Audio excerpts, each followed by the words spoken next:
हाँ, मेरा नाम रवि है, जम्मू से हूँ। रिगार्डिंग इन परमिट कल दिन को ही मैंने लिया था नुब्रा और पेंगोंग लेक के लिए, लेकिन अभी मुझे पता चल रहा है कि इनर लाइन परमिट जो नोटिफिकेशन निकला है ज़रूरी नहीं है टूरिस्ट के लिए। ये बहुत ही अच्छा स्टेप है, क्योंकि ऐसा होता है कि टूरिस्ट बाहर से आ रहा है, थका आ रहा, वो फिर इस चक्कर काटेगा ऑफिस के, भाई इनर लाइन परमिट बनाना है नेक्स्ट डे उसको जाने के लिए। वो अब टूरिस्ट रिलैक्स फील करेगा एक तरह से कि बाहर से आया है, अपना स्टे करेगा, आसपास की जगह अच्छे से घूमेगा और नेक्स्ट डे उसको जहाँ जाना है वहाँ जाएगा, और उसके लिए सहूलियत ज़्यादा हो गई है। तो ये अच्छा स्टेप है। सो देखिए, as all Ladakh tour operators association हम हमेशा इनर लाइन परमिट के फेवर में हैं और रहेंगे। इसके मेन रीज़न हमारे चार मोटे रीज़न हैं। सबसे पहले तो सिक्योरिटी। आपको पता है कि लद्दाख जो है बॉर्डर एरिया पे है और we share our borders with Pakistan and China, और recently Indo China stand off के और पाकिस्तान के साथ भी हमारा कॉन्फ्लिक्ट रहता है। तो इनर लाइन परमिट टूरिस्ट की सिक्योरिटी के लिए एक बहुत बड़ा फैक्टर है। सेकंड रीज़न हमारा है सेफ्टी। अगर हम बोले तो लद्दाख आपको पता है कि एक हाई ऑल्टीट्यूड रीजन है जो कि 11,500 फीट अबव सी लेवल पे सिचुएटेड है, और अभी तक ये होता था, हमने पास्ट में भी देखा है, एक्सपीरियंस किया है कि इनर लाइन परमिट जब लागू है तो जो टूरिस्ट आते हैं लेह लद्दाख ट्रैवल करने के लिए, उनको हम एज टूर ऑपरेटर्स हम उनको मिनिमम 2 नाइट स्टे लेह में देते हैं, ताकि वो ऑल्टीट्यूड एक्लेमेटाइज हो सके इस ऑल्टीट्यूड पे। और आपको पता है कि एएमएस रिलेटेड प्रॉब्लम्स और कैजुअल्टीज़ लेह लद्दाख में काफ़ी देखने को मिला है। ये डेटा आपको जो एसएनएम हॉस्पिटल से मेडिकल डिपार्टमेंट से मिल जाएगा कि सालाना कितने कैजुअल्टीज़ और प्रॉब्लम्स आती हैं। तो security safety of the tourist is also one of the biggest factor, जिसके लिए हम कहते हैं कि इनर लाइन परमिट लागू रहे। अगर ये इनर लाइन परमिट हटा दें तो टूरिस्ट अभी आप जो कह रहे हैं, जो ऑर्डर निकला है उसके हिसाब से tourist are free to move. तो अगर कोई ट्रैवल डॉक्यूमेंट उनको गवर्नमेंट ऑफ इंडिया से नहीं चाहिए तो वो एयरपोर्ट पे लैंड होके ही वो नुब्रा निकल जाएंगे, पेंगोंग चले जाएंगे, कोई उनको रोकने वाला नहीं होगा। तो मेरे ख्याल से सेफ्टी टूरिस्ट की भी बहुत इम्पॉर्टेंट एक फैक्टर है जो हमें कंसिडर करना चाहिए। थर्ड फैक्टर है सर एम्प्लॉयमेंट।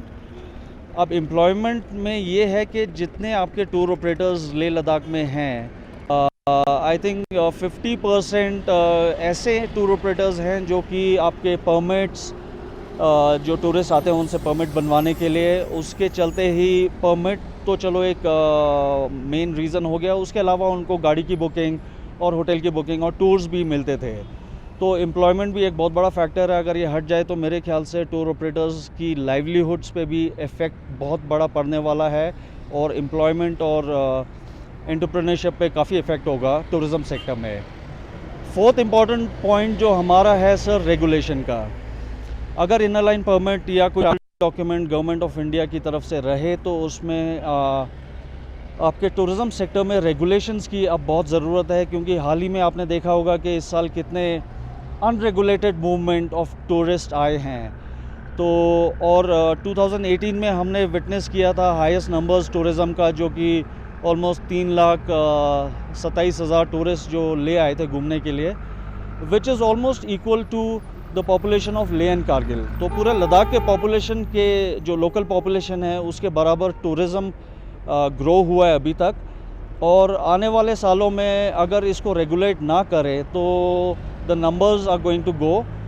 और लेह में हमने ओवर टूरिज़म का भी काफ़ी विटनेस किया है। आपने देखा है कि बहुत सारे टूरिस्ट आ रहे हैं। तो I think in the future regulations और इनकी बहुत ज़रूरत है, क्योंकि हमारा इन्वायरमेंट बहुत फ्रेजाइल है। लद्दाख की कैरिंग कैपेसिटी स्टडीज़ होनी चाहिए, कुछ साइंटिफिक स्टडीज़ हों कि कौन सा रीजन है, कितने टूरिस्ट उसमें जा सकते हैं, और वाइल्ड लाइफ जोन्स हैं आपकी इकोलॉजी फ्रेजाइल है। तो इन सब को प्रोटेक्ट करने के लिए, प्लस टूरिस्ट की सेफ्टी और रीजन की सिक्योरिटी, इन सब के लिए, एम्प्लॉयमेंट के लिए I think inner line permit बहुत ज़रूरी है। मेरा नाम पुंसोक स्तोप्गल है और मैं टैक्सी यूनियन का जनरल सेक्रेटरी हूँ। तो परमिट सिस्टम का जो आप एलजी साहब का एक ऑर्डर आया था कि ये परमिट सिस्टम को हटाएंगे, तो इसमें फ़ायदा भी है और नुकसान भी है।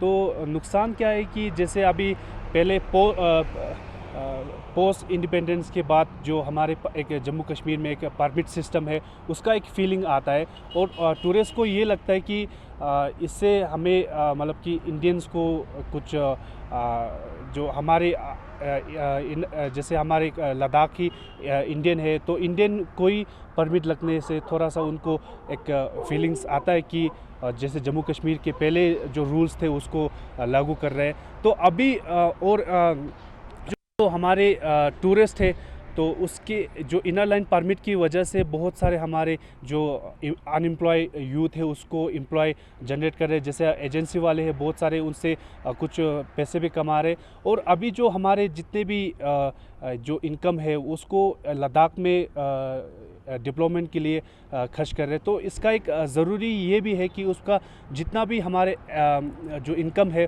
उसको एक अच्छा पॉलिसी बना के, जैसे टूरिज़म सेक्टर में कहाँ कहाँ खर्चा करना है उसका एक पॉलिसी भी फ्रेम करना चाहिए। तो मुझे ये लगता है कि अगर ये सिस्टम जो परमिट जो सिस्टम है उसको थोड़ा कंटिन्यूस करे, थोड़ा सा मतलब कि प्राइस रिड्यूस करे, तो मुझे लगता है कि दोनों को फ़ायदा होगा, क्योंकि हमारे एक टूरिस्ट जितना भी है उसको भी रेगुलेट हो जाएंगे और इन्वायरमेंट को भी जितना हमें नुकसान हो रहा है उसको भी हम कंपनसेट कर पाएंगे। हमारे जो टैक्सी वाले हैं उनके लिए तो उतना नुकसान नहीं है। मुझे लगता है कि उससे ज़्यादा टूरिस्ट और भी बढ़ेंगे तो हमें एक आसानी भी हो जाएगा। जैसे हमारे टैक्सी वाले हैं उसको वेट करना पड़ता है कि उसको परमिट बनाना पड़ता है पहले, फिर उसके बाद हम जा पाते हैं इनर रूट जैसे पेंगोंग नुब्रा के लिए।